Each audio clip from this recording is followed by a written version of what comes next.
a igreja crescendo, levantou evangelistas, e um desses era Estevão. Estevão fez muitos milagres através de Estevão, pelo nome do Senhor Jesus, mas ele foi perseguido e até foi apedrejado, mas ele pregou um sermão antes da visão, antes do seu martírio. Ele pregou um sermão começando em Abraão, começando do chamado de Abraão, Moisés, e ele exortou aquela geração a voltar-se para o Senhor. Mas os judeus, os religiosos da época, não creram.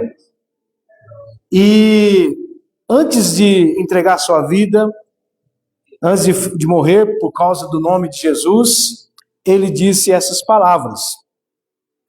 Atos capítulo 7, versículo 51, dizendo assim: e Estevão terminou dizendo: como vocês são teimosos. Eu estou lendo aqui numa tradução linguagem de hoje, tá? Como vocês são teimosos, como são duros de coração e surdos para ouvir a mensagem de Deus. Vocês sempre têm rejeitado o Espírito Santo, como os seus antepassados rejeitaram. Qual foi o profeta que os antepassados de vocês não perseguiram? Eles mataram os mensageiros de Deus que no passado anunciaram a vinda do servo Jesus. E agora vocês o traíram e o mataram.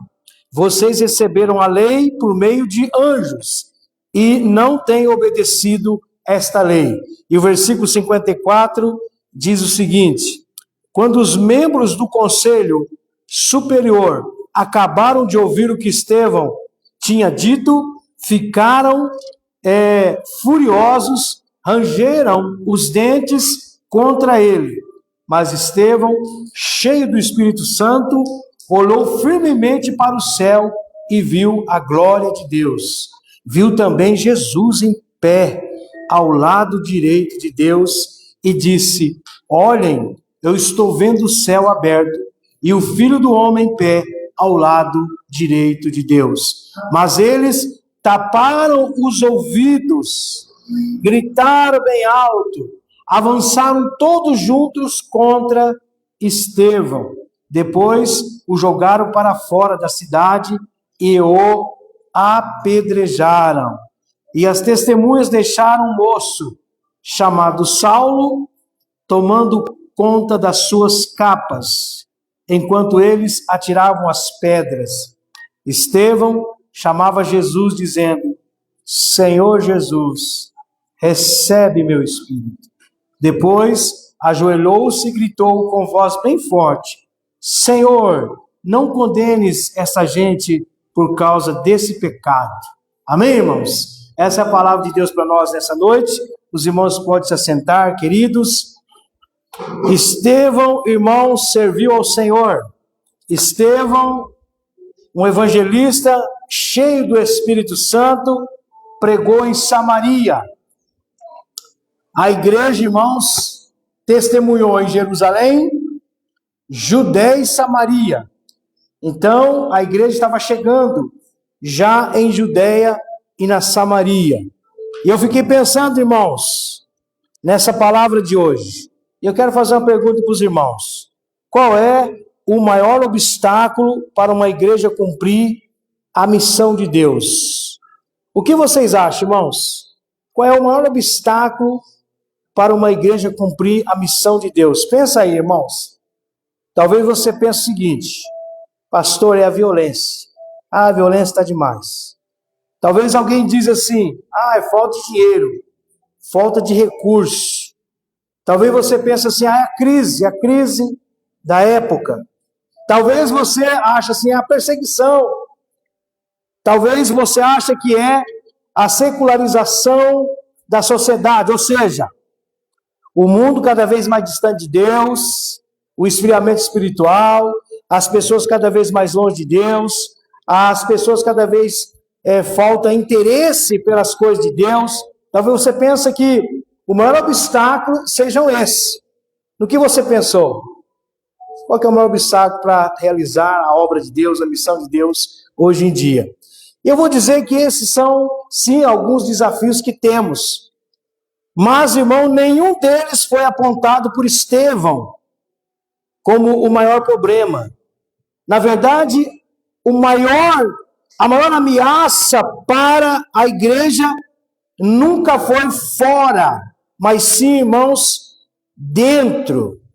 Uma igreja pode ter, irmãos, um belo templo, bons líderes, excelente música, uma programação organizada, pode ter um profundo conhecimento da Bíblia e ainda assim pode deixar de viver aquilo que Deus deseja.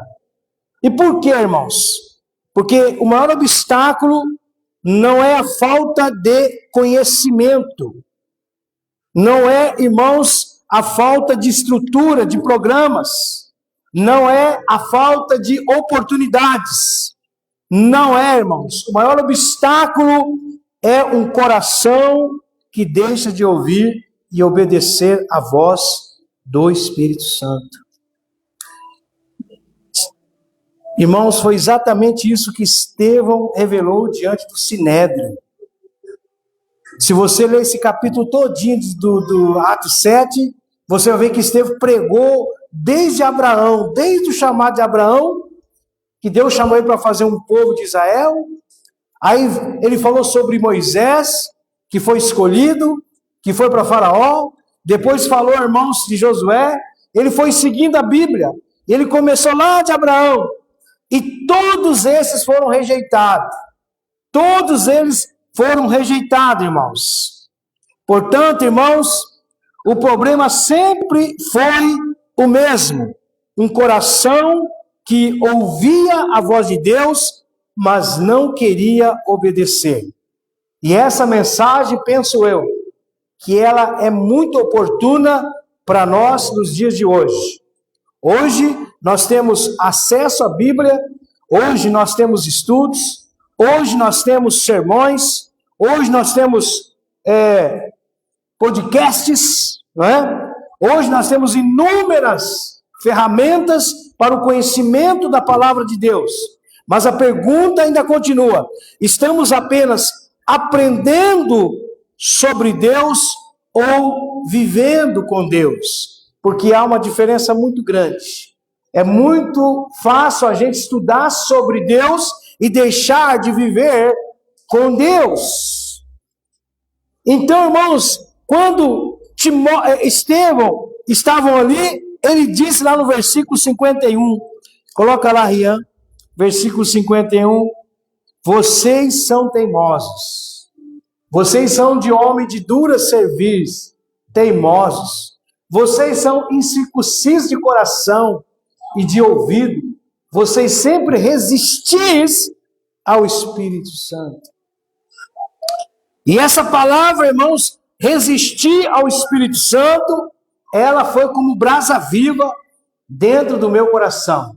Vocês sempre estão resistindo a obedecer à voz de Deus, a obedecer ao Senhor, a obedecer à direção de Deus. Por isso, irmãos, conhecer a Bíblia não é o mesmo que viver a Bíblia. Os líderes da época, os doutores da lei, o Sinédrio, são todos pessoas religiosas. Todos eles conheciam muito bem a lei de Moisés. Frequentavam o templo, ensinavam o povo. Mas quando Jesus apareceu diante deles, eles não o reconheceram. Crucificado. Estevão disse isso: vocês não reconheceram o Messias que tanto vocês leiam os salmos nas sinagogas todos os dias. E quando ele chegou, vocês não reconheceram o Messias. Então o problema não era a falta de informação, o problema era a falta de disposição para ouvir, para mudar. E Jesus havia alertado isso, irmãos. Em João 5,39 ele falou assim: vocês estudam cuidadosamente as Escrituras, porque pensam que nelas tem a vida eterna. E são justamente elas que falam de mim. Mesmo assim, vocês não querem vir a mim para ter vida. Olha só que cabimento, irmãos. Eles conheciam as Escrituras, eles sabiam que as Escrituras falavam de Jesus, mas quando Jesus aparece, eles não creem, eles resistem ao Espírito Santo. Irmãos, isso pode acontecer com cada um de nós. Então, irmãos, a maior ameaça, irmãos, é quando a gente resiste à vontade de Deus para a nossa vida. Quando a gente resiste à direção do Senhor. Eu posso ler a Bíblia todos os dias, eu posso participar do Crescer toda quarta-feira, eu posso ter curso de teologia, eu posso, irmãos, fazer excelentes pregações, eu sei pregar, eu sei, né, mexer com as pessoas, e ainda assim continuar distante da direção de Deus. E ainda assim resistir à voz do Espírito Santo. Ah, meus irmãos, isso aqui bateu forte em meu coração. Resistir ao Espírito Santo é o mesmo que dizer não a Deus.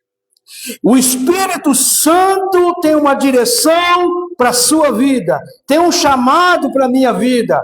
O Espírito Santo está tocando agora no seu coração e você muitas vezes está resistindo, dizendo não ao Espírito Santo.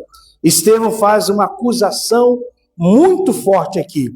Vocês sempre resistem ao Espírito Santo.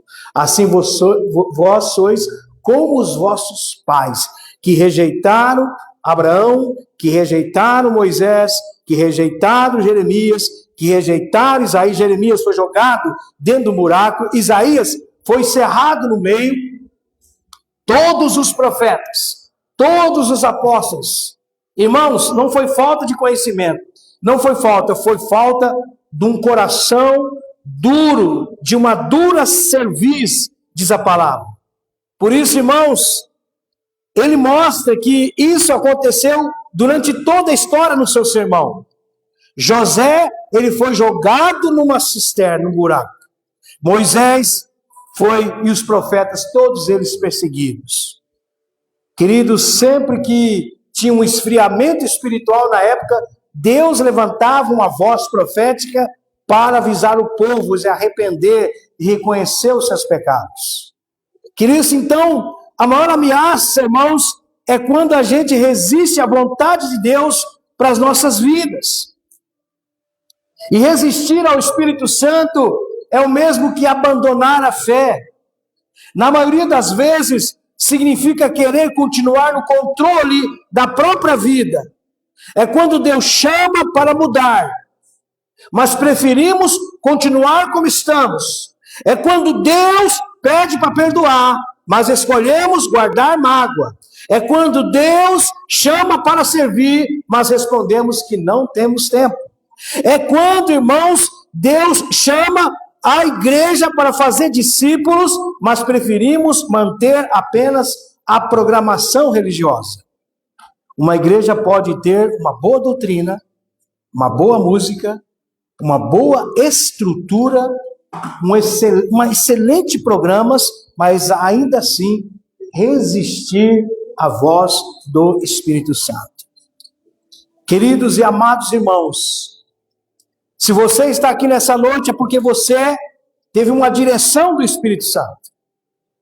Se você está aqui, se você frequenta essa igreja, se você sente a voz do Espírito Santo movendo você, sente que Deus está chamando você para algo, isso é o toque do Espírito Santo.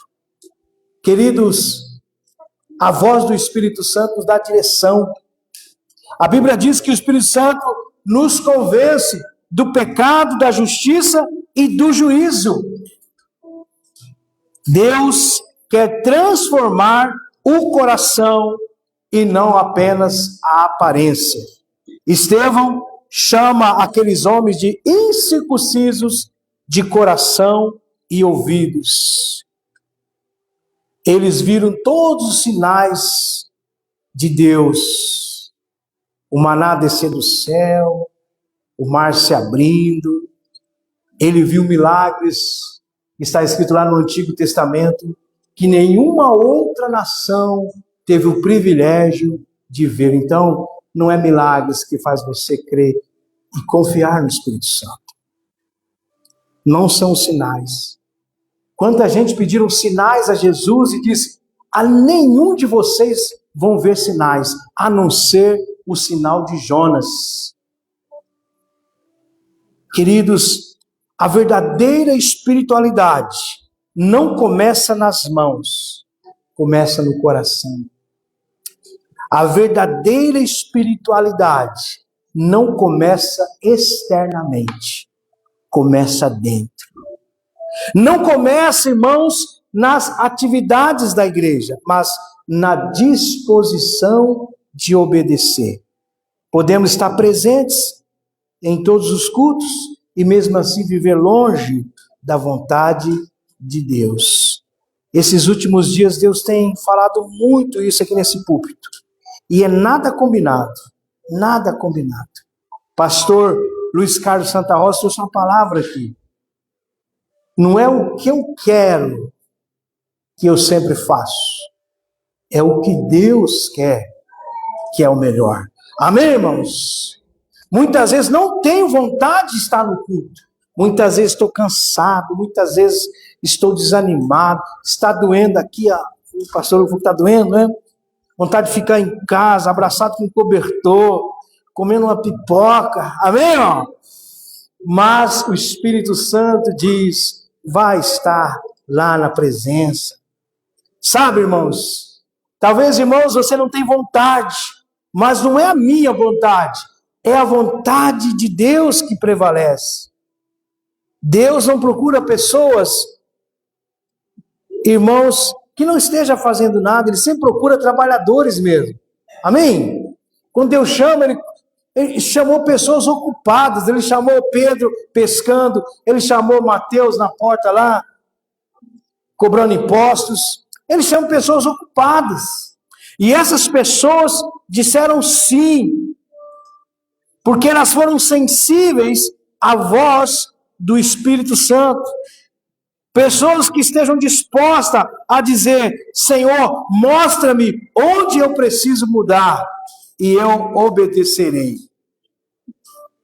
Irmãos, você lembra que quando eu cheguei do Japão, eu coloquei no meu coração: eu vou ser membro da igreja, não vou ser missionário, não vou ser um plantador de igreja, não vou ser pastor, eu quero ter a minha loja de roupa, nada de pecado, normal, não tem problema nenhum você ter um trabalho secular, não é? Mas foi o meu caso, a minha história. Mas Deus já havia me chamado para o ministério. E eu disse: acho que melhor eu fazer isso mesmo. Eu vou trabalhar secularmente. Mas Deus não deixou. Deus não deixou. Você vai para o campo missionário e você vai viver da fé. Vendi a loja, nós recebemos o aluguel da primeira igreja batista de Bela Vista do Paraíso, Sertanópolis. Ela pagava o aluguel nosso e nos ofereceu uma oferta mensal de R$700 mensais. Naquela época, acho que era um salário, não é? R$700. Então, nós vamos pagar o aluguel para vocês e um salário. Aí foi eu, minha esposa, meus 2 filhinhos na época, o Alex e o Alan, que era bem pequenininho. E a gente, irmão, não conhecia nada do Alvorada do Sul. Eu conhecia porque eu nasci em Alvorada do Sul. Conhecia sim. Depois de 17 anos no Japão, vou conhecer quem, né? Mas a minha família é bem conhecida em Alvorada do Sul. E eu nunca imaginei que eu voltaria do Japão para plantar igreja em Alvorada do Sul, a cidade onde eu nasci. Nunca pensei na minha vida nisso. Mas Deus disse: olha, eu estava orando, irmão, lembro, irmãos, que eu estava orando no quarto, eram umas 6 horas da tarde, eu estava orando no quarto e lendo a passagem de Moisés que abriu o mar, certo? E escrevendo. E eu ouvi uma voz: Alexandre! Eu disse: quem que é esse camarada me chamando? Era meu amigo, o Vandim, Meu Vandinha Batista, lá em Bela Vista Paraíso, e o Vandinho estava lá na porta. Sabe que ele está me chamando para jogar bola? Eu pensei, está chamando para jogar bola. Só pode. A gente jogava bola. Aí o Vandinho falou assim, olha, ô irmão, eu sei que você prega. Lá, você pregou bastante no Japão, né? Tem uma congregação, tem um casal de idosos lá em Alvorada do Sul, que está plantando uma igreja lá em Alvorada, e está precisando de alguém para pregar lá hoje. Mas eu tinha orado, ele não sabia, mas eu tinha orado para Deus, onde o Senhor quer que me usar? E ele veio me chamar para Alvorada. Ele disse, olha, 7 horas eu passo aqui. Você toma um banho, 7 horas eu passo aqui. Ele tinha um carrinho, tá? Não lembro agora se era o Uno ou se era o Del Rey, não sei. E 7 horas eu tomei um banho, falei para a Alessia, 7 horas eu vou para Alvorada do Sul pregar lá, junto lá com o casal lá. Cheguei, irmãos, em Alvorada do Sul, já tinha o terreno, estava construindo do lado da congregação, só que não tinha janela, não tinha porta, não tinha luz, não tinha nada. Só estava no concreto batido. Tinha umas 5 cadeirinhas, colocaram uma mesa assim, colocaram uma toalha branca, né? Eu falei, ih, mesa branca aqui agora, entendeu? Aí eu peguei e só tinha um biquinho de luz assim. E a mensagem que eu estava ali, eu preguei aquela noite lá, com um casal de idosos, mais 2, 3 pessoas, e congregava lá.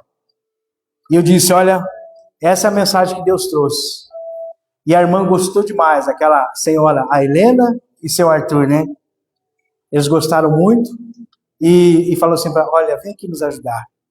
Sabe aquele homem da visão? Passa a Macedônia e nos ajuda? Eu senti o mesmo, irmão. Vem aqui nos ajudar.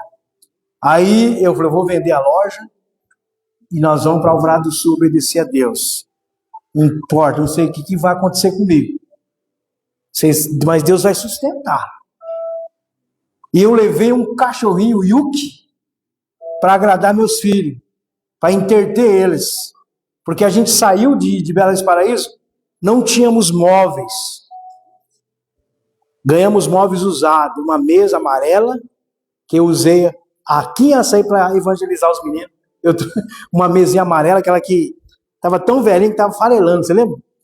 Alvorada do Sul. Eu ganhei uma mesa, ganhei uma televisão do meu irmão, comprei uma geladeira usada, comprei uma mesa e 4 cadeiras. Comprei a mesa não, a mesa veio. Comprei as cadeirinhas, os meninos não tinham uma cama, fui lá, comprei uma beliche, a mais barata que tinha. Se você fizesse assim, quebrava. Entendeu, irmão? A mais barata que tinha. Não tínhamos nenhuma condição, mas é o Espírito Santo que veio e falou no meu coração. E eu lembrei de tudo que o chamado no Japão, tudo que ele fez e que ele falou comigo. Falei, não, eu tenho que obedecer a Deus. Dá o que der. Eu não sei o que vai acontecer, mas dá o que der.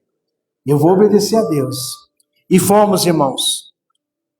E chegamos em Alvorada do Sul. E ali servimos a Deus por 1 ano e 7 meses. Foi rápido.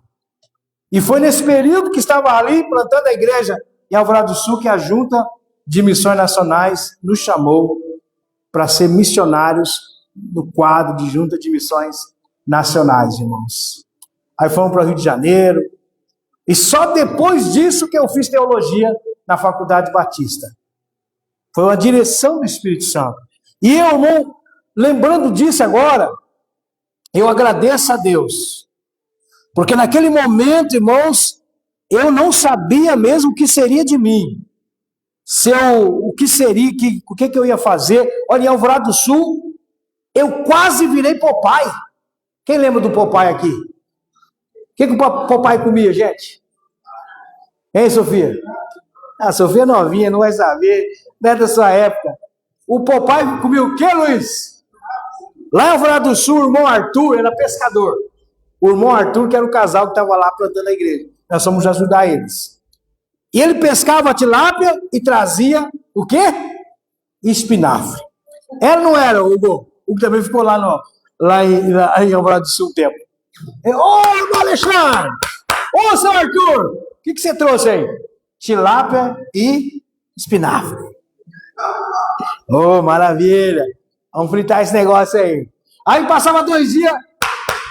Ô, irmão! Ô, seu Arthur! O que você trouxe aí? Tilápia e espinafre.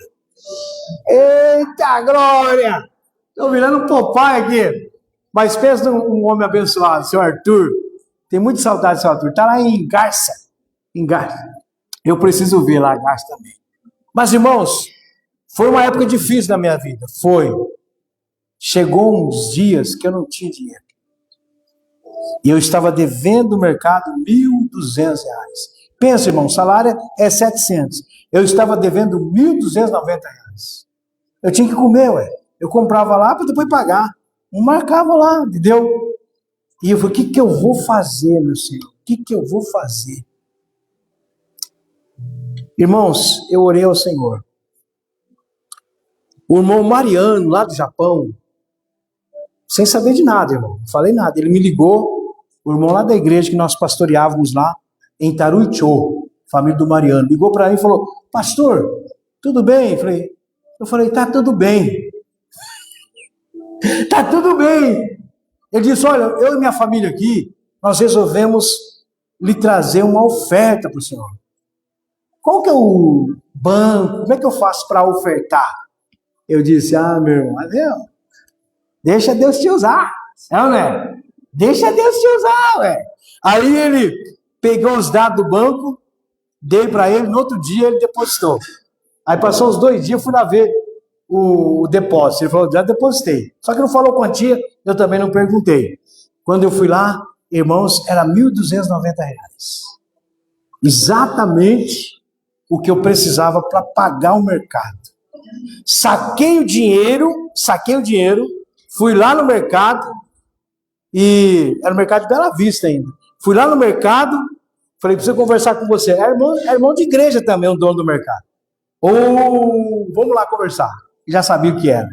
Eu disse, eu estou aqui, em pagar toda a minha dívida. Paguei tudo, irmãos. Ele me deu a mão, aí, Deus abençoe, que Deus te abençoe. Deus abençoe. Aí falou, isso aqui foi Deus que nos providenciou. Houve dias difíceis também, irmãos, que sem recurso nenhum, precisando alimentar meus filhos, eu disse, Alessia, o que nós vamos fazer? A Alessia falou assim, amor, tem uns ouro aí que a gente trouxe do Japão. Umas correntinhas que eu tinha achado, era ouro puro. Eu vi o ouro lá, pensei, isso aqui acho que dá uma graninha boa, né? Aí eu falei assim, e esse anelzinho aqui? Aí esse anelzinho também dá uma graninha boa. Fui pensar, dá uns 10 graminhas já. Aí, aquele outro lá, o brinquinho seu. Ela falou, brinquinho meu? Aquele brinquinho também é de ouro. Aí peguei o brinquinho, é de ouro. Aí chamei o rapaz que compra o ouro. Aí ele falou assim, ele fez aquele teste assim do ouro. Ouro bom, hein? De onde é esse ouro? Isso é do Japão. Aí cresceu o ouro dele, sabe? O ouro do Japão é ouro bom. Ele fez o teste lá e me pagou na hora. Comprou, vendi mais barato do que merecia, porque eu estava precisando de dinheiro. Agora, irmãos, uma coisa deixou bem triste no meu coração. Que eu precisei vender para pagar a dívida. É o anel. Um anel que sua mãe tinha dado para você. Né? Precisei vender para pagar a dívida. Queridos, mas eu me arrependo? Não.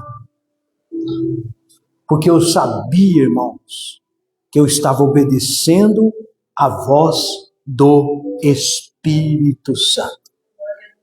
As pessoas chegavam assim para mim, você é louco. Eu acho que o Alexandre está pirando as ideias. Você, rapaz, vai trabalhar em outra coisa. Você ganha muito mais. Vai trabalhar em outra questão. Vai tentar outro lugar. Mas, irmãos, eu tinha certeza que era a voz do Espírito Santo que eu tinha ouvido. Não te abandonarei. Não te deixarei. Queridos, eu não me arrependo, irmãos. E faria tudo de novo. Tudo outra vez. Por quê? Porque é melhor ouvir a voz do Espírito Santo, irmãos. Porque aqueles líderes religiosos, eles tinham muita informação, mas não transformação. Tinha muita tradição, mas não submissão. Tinha muita religião, mas não arrependimento. Pode acontecer isso conosco também. Tem muita informação, mas não submeter a Deus. Então, o maior perigo é quando o coração se torna insensível à voz do Espírito Santo. Por isso, irmãos, para a gente terminar aqui, vamos ficar de pé em nome de Jesus. Queridos, há uma pergunta muito importante para nós fazermos para nós mesmos aqui nesta noite. Existe alguma área da minha vida em que Deus já falou, mas eu continuo resistindo à voz do Espírito Santo? Deus já falou, Deus está dizendo, Deus já falou, Deus já mostrou, Deus já deu sonho, Deus já deu visão, Deus já usou pessoas, Deus está falando através da palavra, mas ainda continuo com o coração resistindo à voz do Espírito Santo. Quando deixamos de resistir e escolhemos obedecer, experimentamos aquilo que Deus sempre desejou para nós: estar cheio do Espírito Santo. É isso que Deus quer de nós.